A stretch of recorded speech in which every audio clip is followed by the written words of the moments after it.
Yeah, welcome to my channel. Not much to say actually. I mean, Lando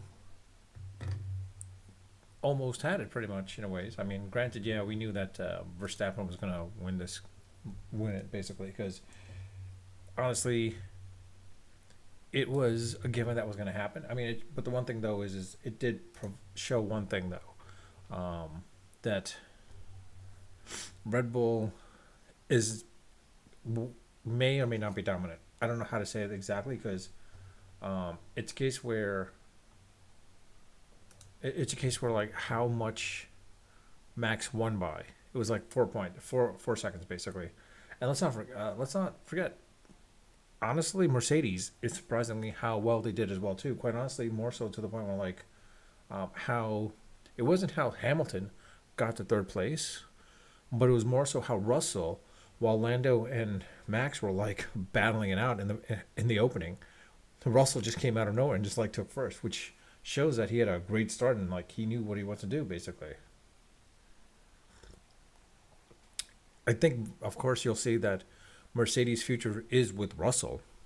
Um, Between Leclerc and Sainz, it was a case where I think we saw that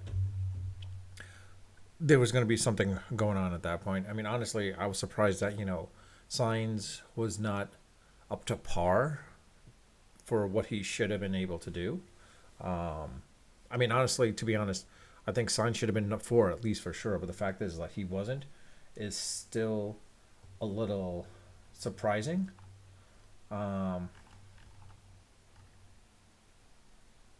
I mean, yeah. I mean, honestly, I was like a little caught off guard. Piastri, again, you're seeing. I mean, the fact that he was able to bypass Checo, uh, it was a little surprising in and of itself too. Quite honestly, I didn't think that was going to happen because I thought Checo for sure would have a little bit more of the.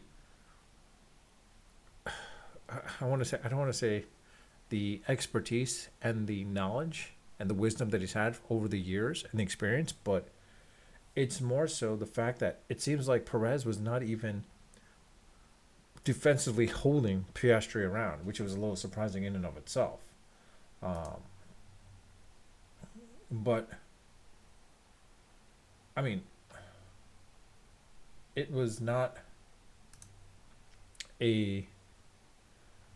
It was not what I anticipated. Put it that way, in that kind of finishing, where we saw Hamilton 3, Russell 4, Leclerc 5, Sainz 6, of course, and then Piastri 7, and then Perez 8.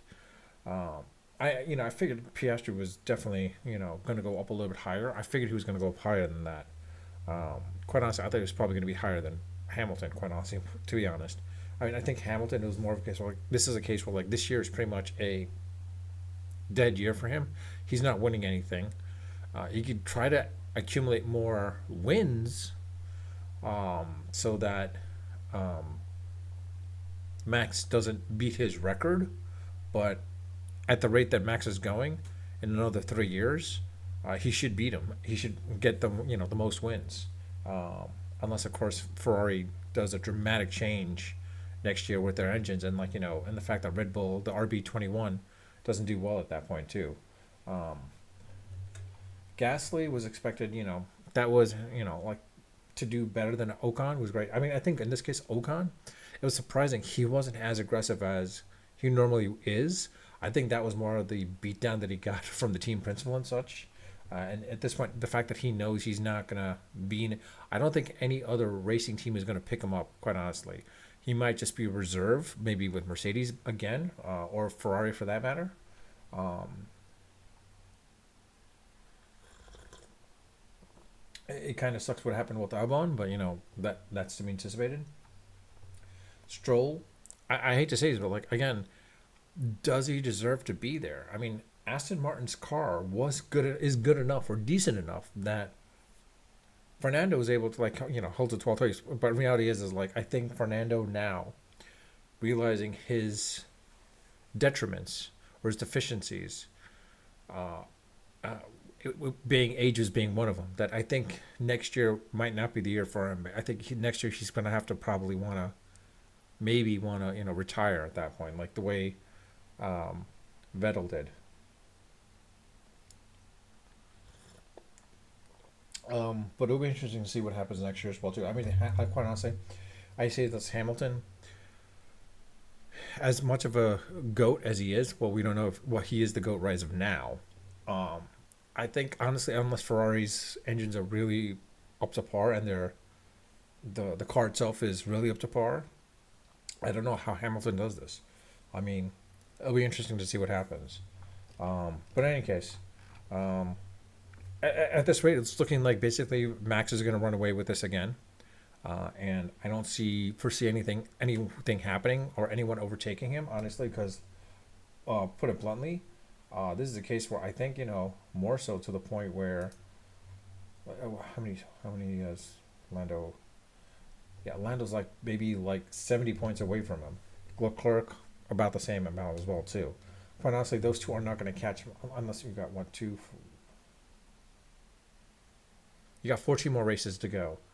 Unless Lando or Charles wins all of those races and Max finishes under 8, I think pretty much Max has got this locked up, quite honestly. Or Max doesn't finish at all.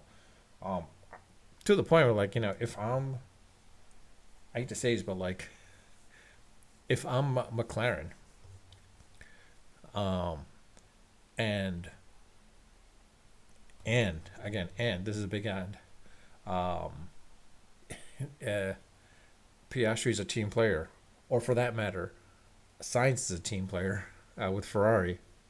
Maybe you kind of take each other out uh, with Max so that your other teammate has that shot of like catching up to him at that point. Of course, I think they'll see it eventually, but it's more so to the point where like if they can do that, like that's the only way that someone comes close to Max is if he doesn't finish the next 5 races. If he can't finish the next 5 races, I think that's where you only see the shot of someone taking him. But in reality, I highly doubt seeing that happen. It'll be interesting to see what happens at Silverstone. Silverstone will be the true test at that point. By Silverstone, if Max has won the next race in Austria and then in Silverstone, he'll pretty much have the rest of the season locked up at that point. Quite honestly. But with that, I'll leave it at that. Um, Again, let me know your thoughts. What do you think? Do you think that Max pretty much has this lockdown, and like for the number 2 spot, that's going to be an interesting race. Basically, more so to the point of like it's definitely close between Lando and Charles. Definitely close. At the rate this is going, Leclerc, we've seen him in the past towards the tail end of the racing season. He doesn't do strong. Where Lando does. So I'll see Lando probably grabbing the number 2 spot. Probably seeing Carlos probably getting the 3rd spot, quite honestly. Maybe even the 2nd spot if Carlos can win a couple here and there ahead of Lando. I think Carlos could overtake Lando at this point. Uh, but anyways, I'll leave it at that. Um, Let me know your thoughts in the comment section. I do read all my comments. And I do respond to them when they warrant a response, of course. And if you like my channel, like my video, like my content, please subscribe if you haven't subscribed. And with that, I'll leave it at that. Unfiltered, unedited, and of course, always unrehearsed. Until next time.